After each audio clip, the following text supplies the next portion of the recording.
In this video, I will show you how to set a Microsoft Teams background image on your mobile. So first of all, let's join in a meeting, or let's create a meeting first.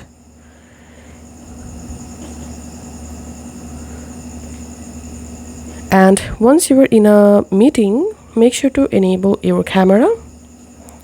And now just tap on this three dot. And here tap on background effects. And here you will find bunch of different background. You can go ahead and select any of them. And to upload a custom background from your mobile device, just tap on this plus icon. And now you will be able to select a background photo from your phone gallery. Go ahead and select the photo, and that's it.